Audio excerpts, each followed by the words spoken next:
વડોદરામાં ધારાશાસ્ત્રી હિતેશ ગુપ્તા વિરુદ્ધ દુષ્કર્મની ફરિયાદથી વકીલોમાં ખાસો રોષ છે।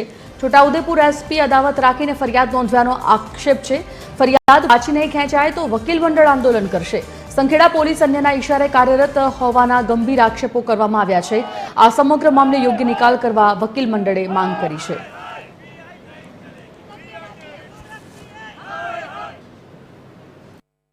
પોતાના પતિને બળાત્કાર જેવી ગંભીર બાબતમાં સપોર્ટ કરે તો આ ટોટલી આ ફરિયાદ ઉપજાવી કાઢેલી છે। ષડયંત્ર રચીને એમને ફસાવવામાં આવે છે। એસપી છોટાઉદેપુર, પીઆઈ સંખેડા એ બધાની સાંઠગાંઠ થઈ છે અને જો તેઓ આ ષડયંત્રમાં સામેલ હશે ને બહાર આવશે કે આ બધા મળેલા છે તો વડોદરા વકીલ મંડળ નહીં પરંતુ આખા ગુજરાતના વકીલો આંદોલન કરશે અને અમારા વકીલો સાથે અમે રહીશું। જ્યારે વકીલોને પણ ખોટી ફરિયાદો થશે તો બાર કાઉન્સિલ ઓફ ગુજરાતના મેમ્બર તેમાં વડોદરા વકીલ મંડળના સભ્ય તરીકે હું આહવાન કરું છું કે પોલીસ વિરુદ્ધ તદ્દન ઉગ્ર આંદોલન થશે અને કોર્ટના દરવાજા બંધ થઈ જશે।